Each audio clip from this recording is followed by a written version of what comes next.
Know that? Now coming back to this caste system, in the life positive movement, let us end this caste system.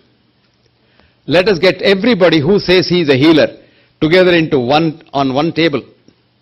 And it can't be done independently, because if you talk to a allopath, or what you call allopath, everything is allopathy, remember that, except homeopathy, all things are allopathy. Ayurveda is also allopathy. Now if you ask a Western doctor to suggest an Ayurvedic fellow for a treatment, he won't do that. And you can't ask them to come together. What we do in our research center in Chennai is, when we find we can't do anything for a particular person, we know some Ayurvedic people and homeopaths who are very good, and we call them and say, look, take charge of this patient. And what we do is we record all the things and send the patient there and record the outcomes also. So we're building a big database. And we have a few people. There's one lady in I won't tell the name because it will be advertising her. She can do very well for renal failures. See, America, I want to send her to America, because in America there is a rule now, though we say Western medicine is very good now, if you are 65, you are not given a kidney transplant, even if your kidney is failing. For the rest of your life, you will be on dialysis. And dialysis is such a nasty thing if you want to be on. If you are 65, no transplant. This is the medicine that we practice.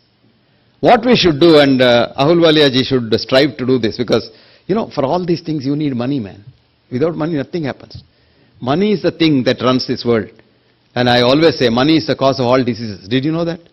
No, you didn't know. I'll tell you this study. There's a nice study which shows that. If you have a money, you must push this idea.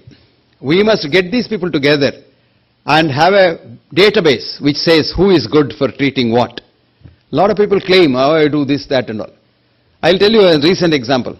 We had a nurse whom Karthikeyan knows, Rama. She runs our whole research center. This girl had an upper respiratory infection, I tell you, fever, etc., etc. She took all the antibiotics and all. She was in bed with such bad sinusitis, this and that. We have a homeopath who is very good in this area. So we sent her to that homeopath. 3 days later, she is back at work. Absolutely fine.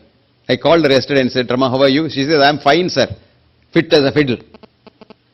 10 days she suffered taking antibiotics. Each antibiotic pill you take kills millions of germs in your gut. And when the gut is damaged, your immune system is gone. The headquarters of your gut is in the immune system. That's why in America now, if you have a very bad infection with superbugs and nothing helps, do you know the treatment?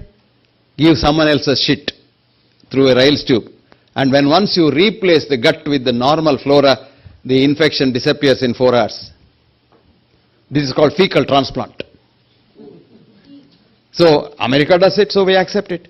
Now we've gone one step further. In America, you get poop capsules. Small capsules, $5. So it boosts your immune system. That is the strength of Ayurveda. What does Ayurveda say? Panchakarma. In Panchakarma, you only boosting the immune system. I have a Western medical doctor, a professor of radiology in a medical college in Maharashtra, who had a massive heart attack. And they did everything for him. Bypass surgery, this, that, but he was not able to get up from bed. He said, I am going to use the Ayurvedic method. He caught hold of cow's colostrum, which is a very good immune booster. And he has produced a tablet called Immugen. And he has now got back. He doesn't take any medicine. And he is absolutely fine. He has left the medical college and he is doing this business of selling immune boosters. So happy. His ejection fraction has come back to normal. He is 24 hours, he is working, and he has forgotten his heart. He is heartless now. That is the power. But then you should know when to mix, when to combine. If you go on saying that across the board I'll say all the systems must come together, nothing will happen. Because they hate each other like, mouse and the mongoose and the snakes. So because what is the hatred? Do you know? I'll take you to history, because history, you learn from history. If you do not, you relive history. 50 years before the American Medical Association started, doctors in America thought their methods of treatment were so bad that they wanted homeopathic association. So the first homeopathic association in America started 50 years before medical association started by American MD doctors. And who was Heinemann? He was an MD doctor in Germany. He couldn't save his own son when the needle went into him and he gets septicemia and died. This man thought, what's the use of my MD degree? I have not been able to save my son. Then of course he copied from a Canadian doctor who had written a book on this, similibus something something. And it was not originally his. And always in history, the man who publishes a thing in the world gets the credit. Nobel Prize are also like that. The man really who invented doesn't get the credit. So that Canadian man didn't get any credit. Anyway, homeopathy exists. Now homeopathy also has got certain advantages. It has got a lot of problems. Modern medicine has certain advantages, let me tell you. Supposing I fall down under the car in Delhi roads, I can't say I'll do yoga and sit and do Om and then get back. No, somebody has to set my bones, somebody has to do something.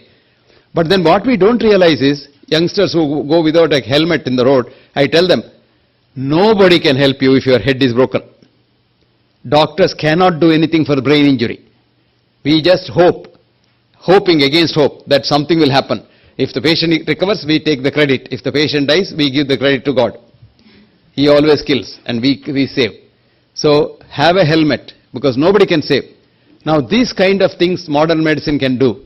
We can't throw modern medicine out of the window because the water in modern medicine is bad. I don't want to throw the baby out. I still want to keep the baby. But modern medicine also requires a lot of refinement. I'll give you an example.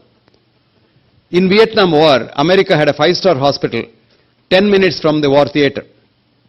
So a grievously injured soldier is lifted in a C-130, which in itself is an ICU. The C-130 which lifts these people is an ICU. So starts blood transfusion, etc. immediately. So he's taken to the ICU, 5-star treatment. Poor British had a war in Falklands. No enemies, no friends in South America. And then the whole patient had to be shifted 16 hours to London. And some of the patients there were left on the snow, grievously injured patients, for as long as 24 to 48 hours. Because the war occurred October, November, December. Now, audit now shows that per capita death of comparable grievously injured soldiers was slightly more in Vietnam than in Falklands. People are working now. Scientific brains are working as to why it happened. One of the reasons is, you immediately interfere. Nature has provided a beautiful system inside in injury. You and I were in forest. We were hunter-gatherers. Tigers comes and tiger eats. Tiger can't eat the whole of you.